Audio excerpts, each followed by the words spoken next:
এরকম ডেভেলপিং কান্ট্রির মধ্যে আমরা মডেল হতে পারি disability inclusive society and system তৈরি করার ক্ষেত্রে, সেই সম্ভাবনা তৈরি হয়েছে। তো আমি অনেক বড় জায়গায় আপনাদের এই স্বপ্নটাকে পৌঁছে যেতে পারে এটা দেখতে পাই। বাকিটা নির্ভর করবে আমরা সবাই মিলে এটাকে কিভাবে ওন করি জয়েন্টলি এবং কিভাবে শেয়ার করে একসাথে এগিয়ে যাবে। আমরা যে নতুন সরকার আসলাম 17 ফেব্রুয়ারি, 4 মাস হয়নি এখনো।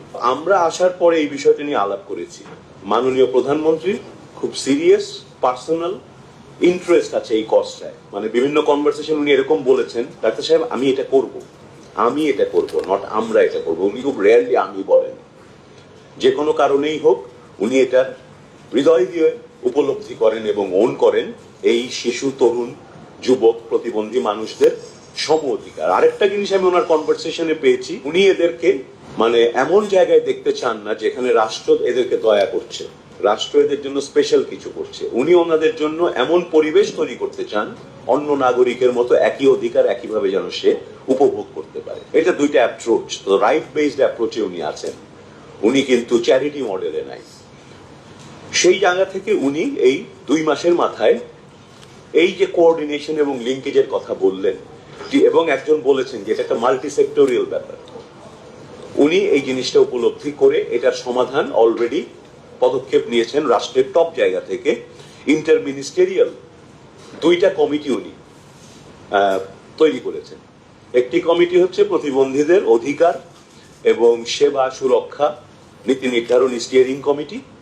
সেই কমিটির সভাপতি মাননীয় প্রধানমন্ত্রী নিজে, সেখানে বিকল্প সভাপতি হিসেবে আমাকে রাখা হয়েছে, এবং আরো প্রায় 5টি বা 6টি মন্ত্রণালয়ের প্রতিমন্ত্রীদেরকে সেখানে রাখা হয়েছে। সমাজ কল্যাণ আমার এই মুহূর্তে মনে নেই, রেলিভেন্ট, এবং আরো কোঅপ্ট করা হবে। So it's a ministerial committee led by the prime minister. দ্বিতীয় উনি যে কমিটিটা করে দিয়েছেন সেটা হচ্ছে মোর ওইখানে যে নীতিমালাগুলো তৈরি করা হবে, যে কোঅর্ডিনেশনের কথাগুলো চিন্তা করা হবে, সেটার বাস্তবায়ন কমিটি, প্রতিবন্ধী অধিকার এবং সেবা সুরক্ষা বাস্তবায়ন কমিটি। সেখানে আমাকে সভাপতি রাখা হয়েছে যাতে ওই মিটিং থেকে কন্টিনিউয়েশনটা আসে। সমাজ কল্যাণ প্রতিমন্ত্রীকে ওখানে সহসভাপতি রাখা হয়েছে।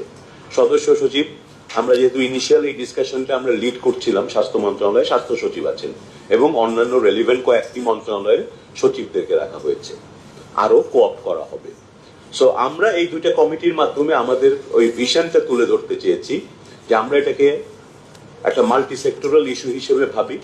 এই সার্ভিসটাকে আমরা একটা কোলাবোরেটিভ ওয়েতে, একটা কনভেয়ার বেল্ট, একটা লাইফ স্টেজে এদের অধিকার নিশ্চিত করার জন্য যে সার্ভিসগুলো লাগবে সেগুলো মনে করি, এবং আমরা মনে করি আমাদের সমস্ত রিসোর্স একসাথে করলে আমাদের যে গ্যাপটা আছে, 40 লাখকে সেবা দিতে পারছি, 60 লাখ বসে আছে, হয়তো বা 1.5 কোটি বসে আছে, সবার কাছে পৌঁছানোর, ওভারল্যাপিং করলে সবার কাছে পৌঁছানোর সুযোগ তৈরি হবে। তো আমি আশা করবো আপনাদের পরের আলোচনাগুলো যদি এই ফ্রেমওয়ার্কটা মাথায় রাখেন সেভাবে আগালে সুবিধা হবে।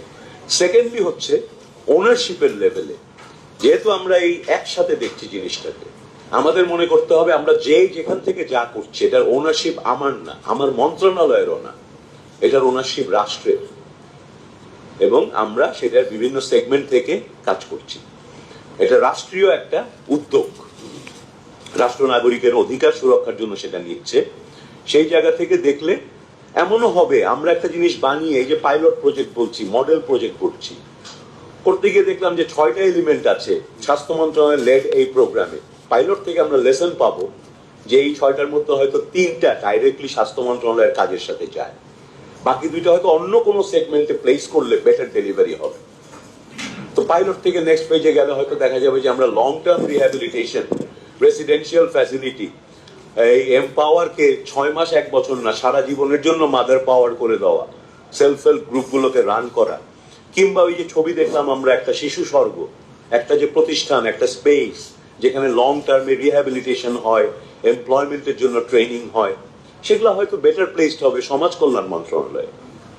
হয়তো এডুকেশনের জন্য আমার কিছুই করার দরকার নেই স্বাস্থ্য মন্ত্রণালয়ে, আমি শুধু ইনিশিয়াল যাদের পেলাম ওদেরকে আমি শিক্ষা মন্ত্রণালয়ের সাথে লিঙ্কেজটা করে দেওয়ার সুযোগ থাকবে। হয়তো আমার খোঁজার কাজ শেষই হয়ে যেত, আপনার ডেটাবেজেই হয়তো সবাই আছে, যদি আসলে আমার দেশে 46 লক্ষ প্রতিবন্ধী থাকতো। 47 লক্ষ থাকলে কিন্তু আপনার ডেটাবেজ ইনকমপ্লিট, তাই না? কিন্তু আমার কাজ 99% আবার টান ওই গ্লাসের মতো, অর্ধেক পুরো দেখবো না খালি দেখবো, আমি সব পজিটিভ দেখতে চাই। তো আপনার ওই সাজেশন আমার ভালো লাগছে, ডেটাবেজের সাথে আমরা লিঙ্কেজ করব। আমরা সেখানে তারপরে বাড়তিটা আমার তো 40,000 হেলথ ওয়ার্কার আছে, দুদিন পরে আমার 1.5 লক্ষ হেলথ ওয়ার্কার হবে। আমি কেন ওদের এই সুযোগটা নিব না? বাকি যে আমার 1 কোটি মিসিং চিলড্রেন আছে তাদের খুঁজতে, আপনিও খোঁজা শুরু করেন। যখন আপনি দেখবেন আপনার কর্ম এলাকায় 46 জন আপনি পেয়েছেন, তারপরে গিয়ে হেলথ ওয়ার্কার আরো 10 জন পেল, আপনার কর্মী কিন্তু উজ্জীবিত হবে। সে মনে করবে যে আরে ওগুলো তো আমি পেয়ে গেলে স্বাস্থ্য মন্ত্রণালয়ে এসে আবার মাথাপড়ি করে কেন। প্লাস আমাদের বিরাট তৃণমূলের মানুষকে, স্বাস্থ্যের লোককে আমরা স্বাস্থ্য থেকে ট্রেনিং দিচ্ছি, সহজে শনাক্তকরণ, আপনি যে বললেন টুলস আছে, এরকম 5-6টা টুলস আছে, যে কোনোটা আমরা চুজ করতে পারি আমাদের জন্য যেটা অ্যাপ্রোপ্রিয়েট। আমরা হেলথ ওয়ার্কার 1.5 লক্ষকে ট্রেনিং দিলাম, আপনার সমাজ কল্যাণের কর্মীরা আপনারা ট্রেনিং দিলেন, বা একই ট্রেনিং আমরা শেয়ার করলাম, জয়েন্টলি ডেভেলপ করলাম। এইভাবে দেখেন বিষয়টাকে, তাহলে কোলাবোরেশন হবে, আমরা অনেক বেশি কাজ করতে পারবো। প্রধানমন্ত্রী সেভাবে চান বলেই দুইটা ইন্টার মিনিস্ট্রিয়াল কমিটি করেছেন। উনি কিন্তু আলাদাভাবে আমাকে ডেকে বলতেন যে আপনি স্বাস্থ্যের একটা এরকম প্রতিবন্ধী প্রজেক্ট করেন তো ডাক্তার সাহেব। পুতুলাবাকে ডেকে বলতেন যে আপনি সমাজ কল্যাণে আরেকটা ছোট্ট নতুন ইনিশিয়েটিভ নেন। আপনারা জেগে খুশি হবেন, শুধু কমিটি করেন নেই, করে উনি 15 দিনের মধ্যে ফার্স্ট মিটিং করে ফেলছেন ওনার সভাপতিত্বে। 1 মাস পরে আমরা আমাদের সেকেন্ড মিটিং করে ফেলেছি। অ্যান্ড 4 মাসের মাথায় আজকে ওনারা যেমন এই সুন্দর প্রজেক্টটা ডেভেলপ করেছেন এবং প্রেজেন্ট করতে পারছেন। গতকালকেই পুতুল আমাকে পাঠিয়েছেন, আমার এখানে আছে 20টা স্লাইডের এই ওনারা কি করবে। এর আগে উনি এবং ওনার আপনাদের সমাজ কল্যাণ মন্ত্রণালয়ের ওনারা এসে আমরা একসাথে মিটিং করেছি। কনসার্ন ছিল যে এটা স্যার আপনারা করতেছেন, এগুলো তো আমরা অলরেডি করি। আমি বলেছি যে আমার অ্যাপ্রোচটা হচ্ছে যত রকম জিনিস যেখানে যেই বানাক, আমাদের উদ্যোগে, আমার নেতৃত্বে, আমার উৎসাহে যেগুলো হবে, আমি ওনাদেরকেও বলে দিয়েছি, সবাইকে আমি নিজেও বলেছি যে অন্য কেউ যদি আমার কাজটা করতে চায় আমি তাকে দিয়ে দিব, যেই মন্ত্রণালয় হোক, যেই মানুষ হোক। তাহলে কারণ কাজ এত আছে, আমি আমার এই টিমকে তখন নেক্সট প্রজেক্ট ডেভেলপ করতে বসাই দিব। আপনি যদি মনে করেন এই সব কাজ এইভাবে সঠিকভাবে আপনি ইমপ্লিমেন্ট করবেন, অসুবিধা কি? ওই যে বললাম রাষ্ট্রের তো, আপনি করলেও যে নাগরিক পাবে, আমি করলে সেই নাগরিক পাবে। যে অ্যাসেট আমরা তৈরি করব as a organisation, as a system, ওটা রাষ্ট্রের অ্যাসেট হবে, আমাদেরই রাষ্ট্রের। সো ওই আলোচনা খুব সুন্দর হয়েছে। হওয়াতে আমরা যেটা ওই মুহূর্তে ঠিক করেছি, কনভেয়ার বেল্টের ফার্স্ট স্টেজটা আমরা এখানে করছি, কমিউনিটিতে যাচ্ছি, হেলথ ওয়ার্কার ট্রেনিং দিচ্ছি, তারা আইডেন্টিফাই করছে, আমরা ইনিশিয়াল থেরাপি দিচ্ছি, মেডিকেল অ্যাটেনশনটা দিচ্ছি, ডায়াগনোসিস দিচ্ছি, হেলথ সার্ভিসটা দিচ্ছি। লং টার্ম থেরাপি লাগবে অনেকেরই, সেখান থেকে কিন্তু আমরা ইনিশিয়াল থেরাপি দিয়ে এই আমরা ইন্টিগ্রেশনে মন দিচ্ছি। আমাদের হেলথ সিস্টেমে যা হয় সেখানে আমরা এই কাজগুলোকে ইন্টিগ্রেট করব, আমরা আলাদা কিছু বানাচ্ছি না। বাট ওদের আলাদা কিছু লাগতে পারে, ওই যে বললেন স্পেস শেয়ারিং হতে পারে। ইভেন আমি শেয়ারিং এর চেয়ে আগে গেছি, আমি বলছি আপনার স্পেসে আপনি ওই শিশু স্বর্গ যে দেখলেন, ওরকম শিশু স্বর্গ সমাজ কল্যাণের প্রত্যেক জেলায় বানানোর সক্ষমতা আছে, কোনো না কোনো প্রেমিসেস আপনাদের আছে, নতুন প্রেমিসেস তৈরি করা সম্ভব। এবং ইতিমধ্যে তারা সেই মিটিং এর পরে তাদের ডিপিপির এই লেভেলে নিয়ে আসছে, তারাও শিশু স্বর্গ বানাবে সমাজ কল্যাণ থেকে। তাদের শিশু স্বর্গে ডাক্তার গিয়ে কমিউনিটিতে চিকিৎসা দিবে না, তাদের শিশু স্বর্গ ওই সেন্টারগুলো হবে, সেন্টারগুলোতে long term rehabilitation, employment training, সেই সমস্ত লং টার্ম কাজ হবে। সো অলরেডি আমাদের ইন্টার মিনিস্টেরিয়াল কোলাবোরেশন টপ লেভেলে, মন্ত্রণালয় পর্যায়ে, মন্ত্রী পর্যায়ে, সচিব পর্যায়ে এবং প্রজেক্ট ডেভেলপমেন্ট পর্যায়ে শুরু হয়ে গেছে এবং এটা চলমান থাকবে। আমরা প্রতিনিয়ত শেয়ার করব, আমরা একজন আরেকজনের থেকে শিখবো, কমন স্ট্যান্ডার্ডস গুলো আমরা বানাবো যে আমার দেশের প্রতিবন্ধীর সেবা আমি এই লেভেলে দিই। আপনাদের কার্ড আছে, সেই কার্ড দিবেন।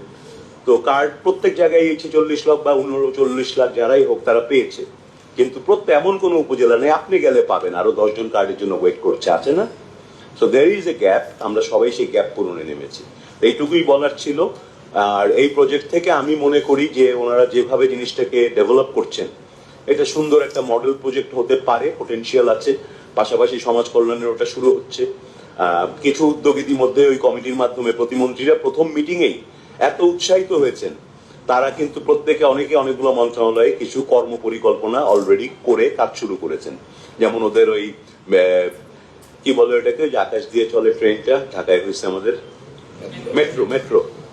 মেট্রোতে তাদের অর্ধেক ভাড়া বা ফ্রিতে দেওয়ার ঘোষণা কিন্তু ওই সড়ক জনপদ ওইসব মন্ত্রণালয় থেকে মন্ত্রী পর্যায়ে দিয়েছেন। তারপরে এরকম প্রত্যেক মন্ত্রণালয় চেষ্টা করছেন নিজেদের কিছু আইডিয়া, যাতে ইনক্লুশনটা হয়, তাদের প্রত্যেক কাজে যেন ডিসেবিলিটি ইনক্লুসিভ একটা অ্যাপ্রোচ থাকে। সেটা একটা বিরাট সম্ভাবনার জায়গা তৈরি করছে। এটা নিয়ে আমরা ওয়ার্ল্ড হেলথ অ্যাসেম্বলির পাশে একটা সাইড মিটিং করেছিলাম, সেখানে প্রায় 15-20টা দেশের রিপ্রেজেন্টেটিভ অ্যাটেন্ড করেন এবং হাইলি অ্যাপ্রিসিয়েট করেন এই কনসেপ্টটাকে। আমার মনে হয় যে এটা আমাদের একটা অপরচুনিটি, আমরা এখানে এবং বিভিন্ন মন্ত্রণালয় এই উদ্যোগগুলোকে একই লেন্সে সমন্বিতভাবে দেখাতে পারলে আন্তর্জাতিকভাবে আমাদের দেশের একটা নতুন পজিটিভ ব্র্যান্ডিং এর সম্ভাবনা আছে।